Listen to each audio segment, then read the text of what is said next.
ചേട്ടാ ചേട്ടാ, വെളിയിലല്ല, അകത്ത്. എന്താടാ? അകത്തേക്ക് പോ പ്ലീസ്. ചേട്ടത്തിയുടെ ഫ്രണ്ട്ഷിപ്പ്.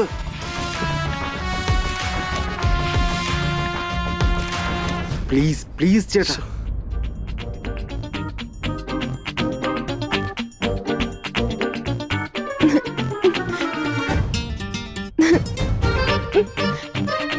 അല്ല, വല്യമ്മ എവിടെ? വല്യമ്മ റിയ അമ്പലത്തിൽ പോയിരിക്ക. പക്ഷേ അവര് തിരിച്ചു വരുന്നതിന് മുമ്പ് എന്നോട് ചപ്പാത്തി ഉണ്ടാക്കി വെക്കാൻ പറഞ്ഞിരിക്ക. എനിക്കാണെങ്കിൽ ആട്ട പോലും കുഴക്കാൻ അറിയില്ല. കണ്ണീരൊഴുക്കിയതുകൊണ്ടേ ചപ്പാത്തി താനേ ഉണ്ടാവില്ല, ഒന്നും ഉണ്ടാവില്ലെന്നറിയാം. ആദ്യം നിങ്ങളെ ഈ കരയിന്നൊന്ന് നിർത്ത്, എന്നിട്ട് എന്താ ചെയ്യേണ്ടതെന്ന് ഞാൻ പറഞ്ഞുതരാം. ഓക്കെ?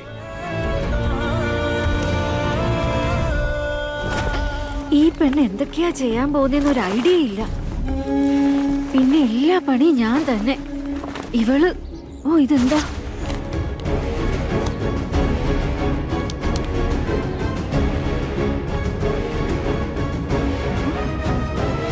രണ്ട് പ്ലേറ്റ് പാസ്തയോ? അനിയൻ പാസ്ത കഴിക്കാൻ വേണ്ടി ആരുടെ കൂടെയാ പോയേ? ആ, ചിലപ്പോ രണ്ടാമത്തെ ആള് ആ മഹാറാണി ആയിരിക്കോ?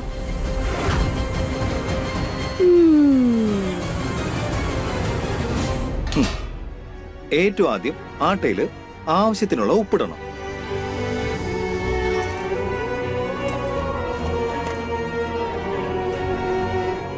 ഇട്ടു. അത് കഴിഞ്ഞ് ഇനി കുറച്ച് വെള്ളം ഒഴിക്കണം. അത് കഴിഞ്ഞ് ഇങ്ങനെ മിക്സ് ചെയ്യണം.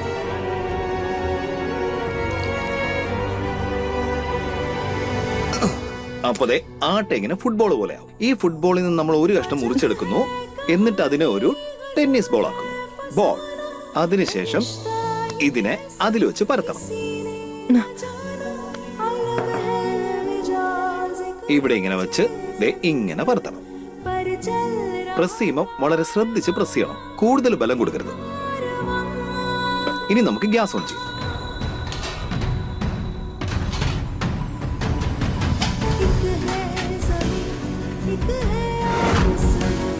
അപ്പോ ഇങ്ങനെ പൂർണ്ണചന്ദ്രന്റെ ആകൃതിയിൽ ഒരു നല്ല ചപ്പാത്തി കിട്ടും.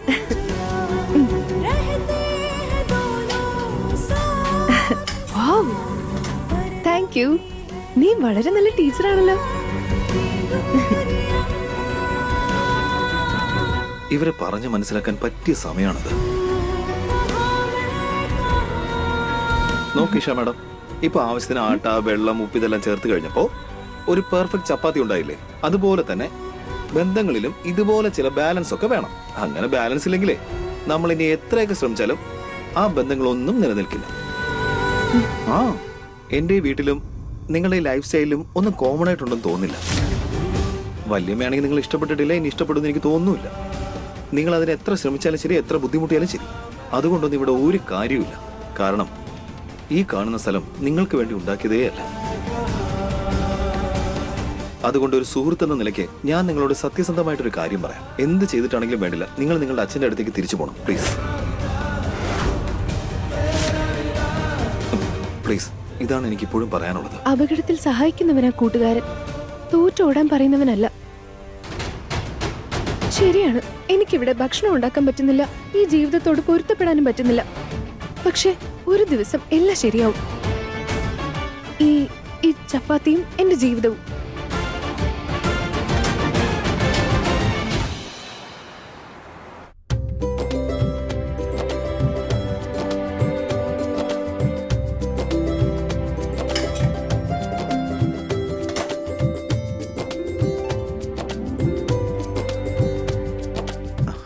ഹായ്, കൊള്ളാലോ.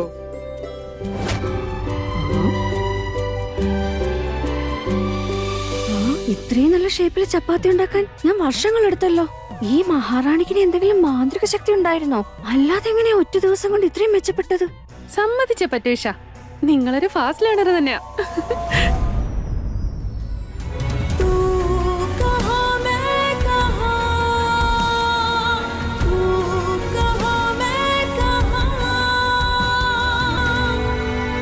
ആവശ്യം സൃഷ്ടിയുടെ മാതാവാണെന്നാ പറയാ. സങ്കല്പം സംസ്കാരത്തിന്റെ. എന്റെ മരുമകളുടെ കൈ കൊണ്ടുണ്ടാക്കിയ ചപ്പാത്തി കണ്ടിട്ട് എന്റെ മനസ്സ് നിറഞ്ഞു. ഇതാ മോളെ, എല്ലാവർക്കും കൊടുക്കും.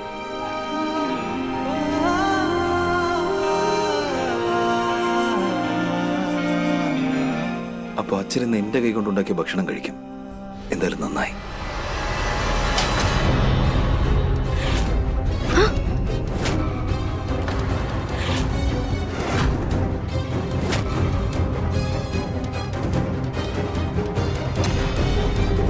ഇതാ ഇവളിന്ന് ശരിക്കും ഉണ്ടാക്കിയ ചപ്പാത്തി.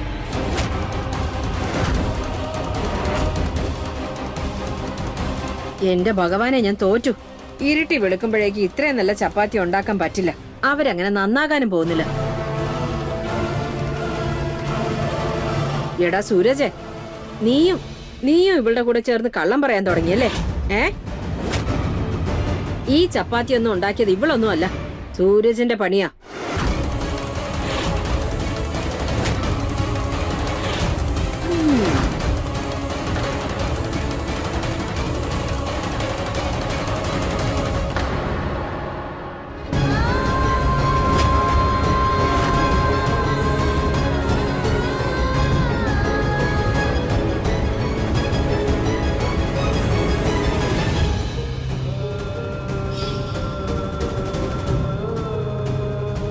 ഞാൻ കഴിക്കാൻ ഇഷ്ടപ്പെടുന്ന ഭക്ഷണത്തിൽ വരേണ്ടത് സത്യസന്ധമായ അധ്വാനത്തിൽ നിന്നുണ്ടാവുന്ന വിയർപ്പിന്റെ മണവാ, വല്ലവരുടെയും ചോരയുടെ മണമല്ല.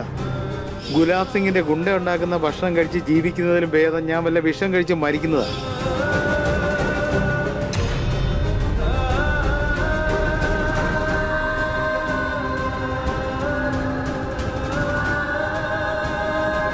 കൊള്ളാം.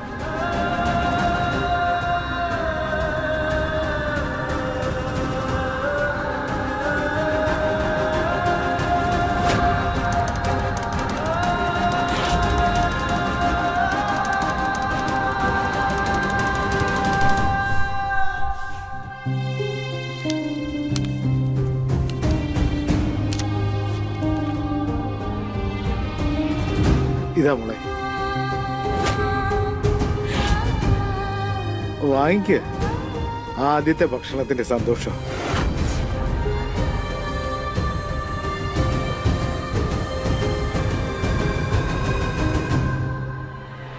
നന്നായി മോളെ. മോളുണ്ടാക്കിയ ചപ്പാത്തിയിൽ ഭംഗിയുണ്ടാവില്ല, പക്ഷെ ഇതിൽ സത്യസന്ധതയുടെ മണമുണ്ട്, അധ്വാനത്തിന്റെ സ്വാദുണ്ട്. അത് മതി മോളെ.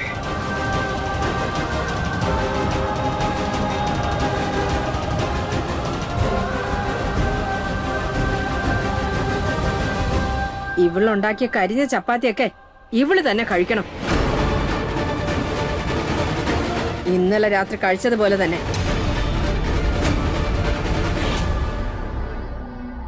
എന്റെ അമ്മയെ അങ്ങനെയുള്ള തെറ്റിദ്ധാരണയൊന്നും വേണ്ട. ഈ കഴിഞ്ഞ സാധനമൊന്നും അവൾ ഇന്നലെ കഴിച്ചിട്ടില്ല, അവളിനി കഴിക്കാനും പോണില്ല.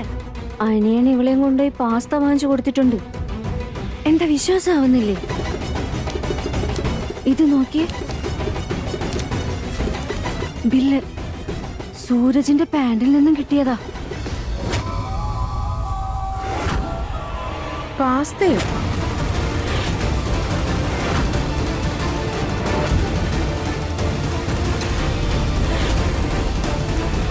മര്യാദ കേട്ടവള്. വീട്ടിലുള്ള മുഴുവൻ ആൾക്കാരും ഇവളുണ്ടാക്കിയ തല്ലിപ്പൊളി ഭക്ഷണം കഴിക്കാൻ വേണ്ടി ഇരിക്കുമ്പോ നീ ഏത് രാജ്യത്തെ മഹാറാണിയാ?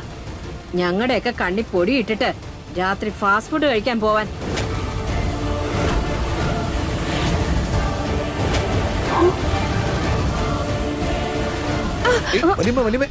എടുത്തേ വല്യമ്മേ, അത് ഇഷ മാഡത്തിനെ ഞാനാ കൊണ്ടുപോയത്. മാഡം വരാൻ തീരെ ഒരുക്കല്ലായിരുന്നു, ഞാൻ നിർബന്ധിച്ചിട്ടാ. എന്റെ ഭഗവാനെ, ഇതും കൂടിയേ ബാക്കി ഉണ്ടായിരുന്നുള്ളൂ. ഇവള് കാരണം നീ നിന്റെ വല്യമ്മയോട് കള്ളം പറയാൻ തുടങ്ങിയല്ലേ? എല്ലാം ഇവള് പഠിപ്പിച്ചതായിരിക്കും അല്ലേ?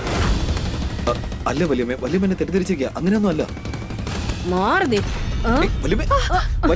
എടി, ഞങ്ങളൊക്കെ ഇവിടെ ഉണങ്ങി കരിഞ്ഞ ചപ്പാത്തി കഴിക്കണോ അല്ലേ? നീ വലിയ മഹാറാണി. ഞങ്ങളെയൊക്കെ ഇവിടെ വിഡ്ഢികളാക്കിയിട്ട് നീ പുറത്ത് ഭക്ഷണം കഴിക്കാൻ പോയല്ലേ? എന്താ ഇത് ചേട്ടത്തി? എന്താ ഇത്? അനിയ, ആരും ഇതിൽ ഇടയിൽ കയറണ്ട. ഇത് ഞങ്ങളുടെ അടുക്കള കാര്യമാ.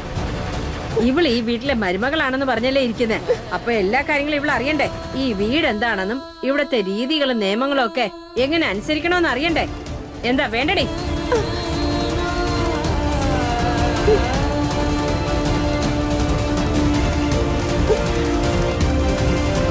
വലിയമേ മതി, ഇരിക്കേ, ഒന്ന് കൂളാം. ഇരിക്കേ, വെറുതെ ഇങ്ങനെ ദേഷ്യപ്പെടല്ലേ വലിയമേ, വീണ്ടും വയ്യാണ്ടാവും. ഇതിനു മുമ്പ് ഒരിക്കലും ഇങ്ങനെ ഉണ്ടായിട്ടില്ല. നീ നിന്റെ വല്യമ്മയോട് ഒന്നും ഇതുവരെ ഒളിച്ചിട്ടില്ല. ഇതിപ്പോ സത്യസന്ധമായി പറ, ഇവള് പറഞ്ഞിട്ടല്ലേ നീ ഇവൾക്ക് പാർട്ടി നടത്താൻ കൊണ്ടുപോയത്? കുട്ടിക്കാലം മുതൽ നീ എന്റെ കൈ കൊണ്ടുണ്ടാക്കിയ ഭക്ഷണം കഴിച്ചാ വളർന്നത്. അങ്ങനെ വളർത്തിയ മോനെ സ്വന്തം സാരിത്തുമ്പി കെട്ടാൻ നോക്കുക ഇവള്. ഇന്നലെ പാസ്ത കഴിക്കാൻ കൊണ്ടുപോയി, ഇന്ന് നിന്നെ കൊണ്ട് ചപ്പാത്തി ഉണ്ടാക്കിച്ചു. എനിക്കറിയാം നാളെ ഇവള് നിന്നെ എനിക്കെതിരായി തിരിച്ച് ഈ വീട്ടിലെ ഭരണം അവള് കൈയടക്കും. അതെനിക്ക് ഉറപ്പാ.